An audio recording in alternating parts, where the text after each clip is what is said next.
وَيَوْمَ يَحْشُرُهُمْ جَمِيعًا، اور جس دن کہ وہ جمع کرے گا ان سب کو، ثُمَّ يَقُولُ لِلْمَلَائِكَةِ، اور پھر کہے گا فرشتوں سے، أَهَٰؤُلَاءِ إِيَّاكُمْ كَانُوا يَعْبُدُونَ، کیا یہ لوگ آپ لوگوں کو پوجتے رہے ہیں؟ آپ کو میری بیٹیاں قرار دیا تھا اور آپ کو پوجتے تھے۔ قالوا سبحانک انت ولینا من دونہم، وہ کہیں گے اللہ تیری ذات پاک ہے اور تو ہمارا ولی ہے، ان سے ہمارا کوئی سروکار نہیں، ان سے ہمارا کوئی تعلق نہیں، ہمارا تعلق تیری ذات سے ہے، تو ہمارا ولی ہے، ہمارا آقا ہے، ہمارا مالک ہے، ہمارا پشت پناہ ہے۔ بل کانوا یعبدون الجن، اصل میں تو یہ جنوں کی عبادت کرتے تھے، یہ اپنے خیال میں فرشتوں کی کر رہے تھے، حقیقت میں جنات کے ساتھ ان کا رابطہ تھا، اور انہیں وہ مغالطہ تھا کہ وہ فرشتوں کے نام انہوں نے لے لیے۔ بل کانوا یعبدون الجن اکثرهم بهم مؤمنون، ان کی اکثریت جو ہے وہ جنات پر ایمان رکھتی تھی۔ فَالْيَوْمَ لَا يَمْلِكُ بَعْضُكُمْ لِبَعْضٍ نَفْعًا وَلَا ضَرًّا، تو آج کے دن تم میں سے کوئی کسی دوسرے کے لیے نہ کسی نفع کا اختیار رکھتا ہے اور نہ کسی ضرر کا۔ وَنَقُولُ لِلَّذِينَ ظَلَمُوا ذُوقُوا الْعَذَابَ النَّارِ الَّتِي كُنتُم بِهَا تُكَذِّبُونَ، اور ہم کہیں گے ان ظالموں سے، کافروں اور مشرکوں سے، اب چکھو آگ کے عذاب کا مزہ جس کو کہ تم جھٹلایا کرتے تھے۔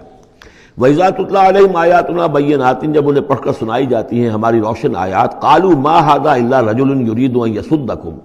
وہ کہتے ہیں کہ یہ ایک انسان ہے، ایک مرد ہے، ایک شخص ہے، وہ چاہتا ہے يَصُدَّكُمْ عَمَّا كَانَ يَعْبُدُ آبَاؤُكُمْ، وہ روکنا چاہتا ہے تمہیں ان سے کہ جن کو تمہارے آباء و اجداد پوجتے رہے ہیں۔ وَقَالُوا مَا هَٰذَا إِلَّا إِفْكٌ مُفْتَرًى، اور وہ کہتے ہیں کہ نہیں ہے مگر جھوٹ ہے، انہوں نے گھڑ لیا ہے، ایسے ہی بات جو ہے گھڑ لی ہے کہ مجھ پر وحی آ رہی ہے۔ وَقَالَ الَّذِينَ كَفَرُوا لِلْحَقِّ لَمَّا جَاءَهُمْ إِنْ هَٰذَا إِلَّا سِحْرٌ مُّبِينٌ، اور جو حق ان کے پاس آیا اس کو ان کافروں نے اس کو قرار دیا کہ یہ تو کچھ نہیں ہے سوائے جادو کے، کھلا جادو ہے۔ وَمَا آتَيْنَاهُم مِّن كُتُبٍ يَدْرُسُونَهَا، ہم نے انہیں کوئی کتابیں نہیں دی ہوئی کہ جس میں انہوں نے پڑھا ہو،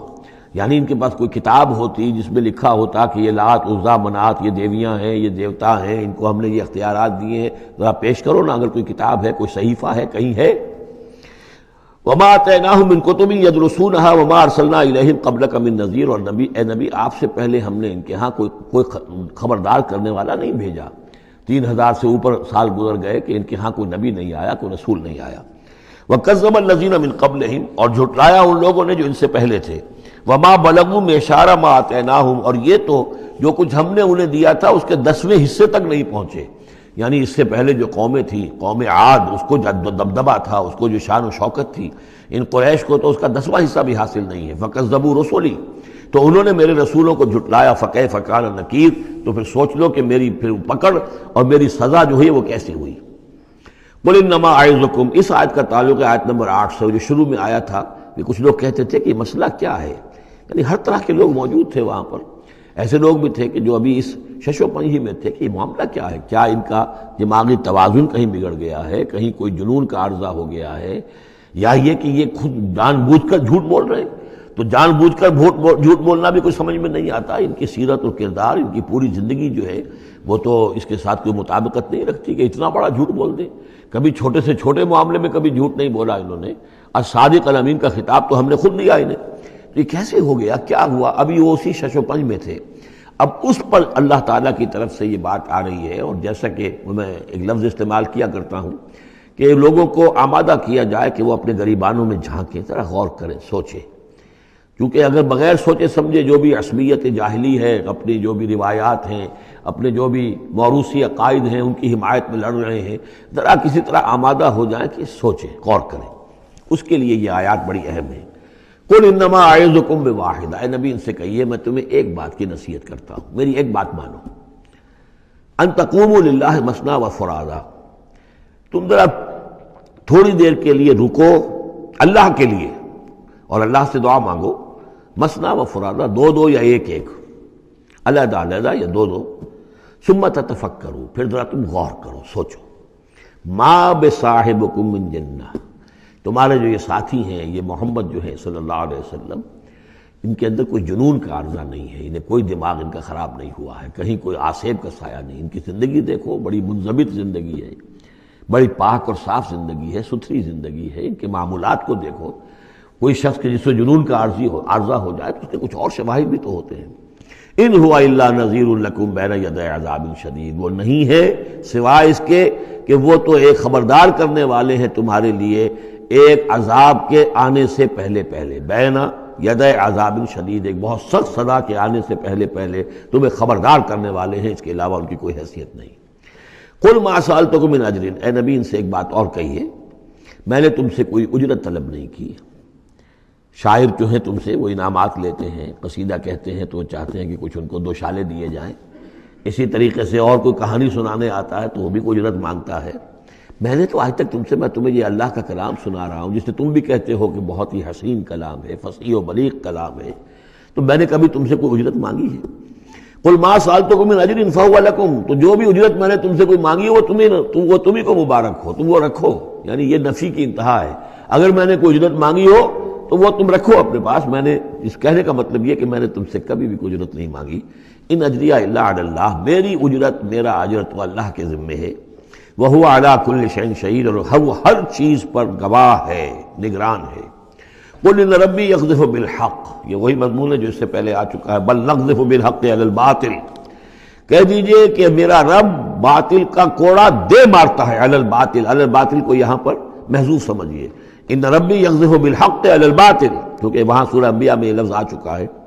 علام الغیوب، اور وہ تمام غیبوں کا جاننے والا ہے۔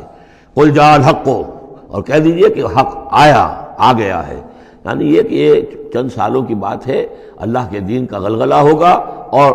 اللہ کے دین کا غلبہ ہوگا اس پورے جزیرہ نما عرب میں۔ وما یبدی الباطل، اور جھوٹ جو ہے، باطل جو معبود ہے وہ تو نہ کسی چیز کو پہلے پیدا کرتے ہیں، وما یعید، اور نہ ہی اعادہ کر سکتے ہیں۔ قل ان ضللت، ان سے کہیے کہ اگر میں بہک گیا ہوں بالفرض، فانما اضل علی نفسی، تو ظاہر بات ہے کہ پھر میرے اوپر ہی اس کا وبال آئے گا، اس کی تکلیف جو آئے گی مجھ پر آئے گی۔ وَإِنِ اهْتَدَيْتُ، اور اگر میں ہدایت پر ہوں، بما یوحی الی ربی، تو یہ ہدایت جو ہے یہ مجھے ملی ہے اس وحی کے طفیل جو میرا رب مجھ پر کر رہا ہے۔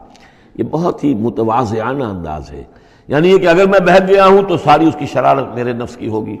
اور اس کا وبال بھی مجھ پر آئے گا، اور اگر کوئی ہدایت ہے تو میں یہ نہیں کہتا کہ یہ میں نے حاصل کی ہے اور میں نے سمجھی ہے اور میں نے اس تک رسائی حاصل کی، نہیں، یہ مجھے میرے رب نے دی ہے۔ وَإِنِ اهْتَدَيْتُ فَبِمَا يُوحِي إِلَيَّ رَبِّي، تو جو میرا رب میری طرف وحی کرتا ہے اس کی بنا پر مجھے ہدایت ملی ہے۔ إِنَّهُ سَمِيعٌ قریب، یقیناً وہ سننے والا ہے اور قریب ہے۔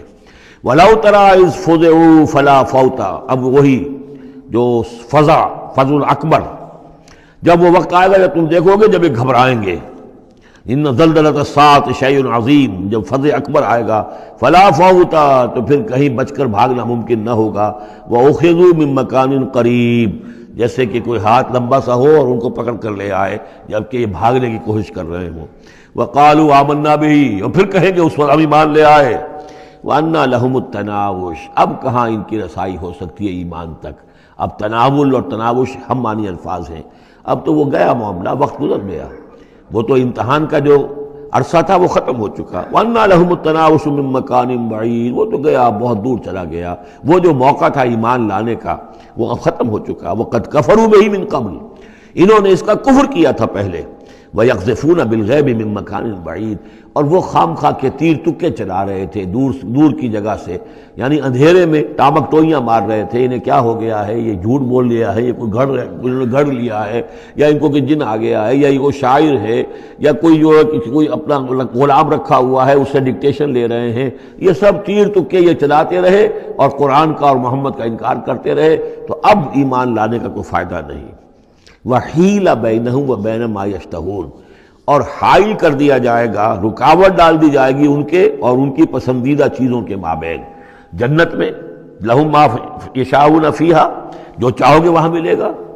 لَكُم مَا تَشْتَهِي أَنفُسُكُم، جو بھی تمہاری جی چاہیں گے، جتنی بھی چیزیں انسان کو مرغوب ہے سب جنت میں فراہم کی جائیں گی، لیکن اب یہ لوگ دور کر دیے گئے، محروم کر دیے گئے۔ وَحِيلَ بَيْنَهُمْ وَبَيْنَ مَا يَشْتَهُونَ، جو بھی ان کی پسندیدہ چیزیں ہیں اب ان سے یہ محروم کر دیے گئے اور دور کر دیے گئے۔ كَمَا فُعِلَ بِأَشْيَاعِهِم مِّن قَبْلُ، جیسے کہ ان کے ہی طریقے پر چلنے والے جو اور قومیں اور گروہ تھی، جس طریقے سے ان کا حشر ہو چکا ہے۔ إِنَّهُمْ كَانُوا فِي شَكٍّ مُّرِيبٍ، وہ لوگ بھی ایسے ہی تھے کہ جو شک میں پڑے رہے اور ان کے دماغوں میں دغدغے ہی جنم لیتے رہے اور شکوک و شبہات ہی میں رہے، اور حق کی طرف آ کر اس کی تصدیق کرنے کی توفیق انہیں نصیب نہیں ہوئی۔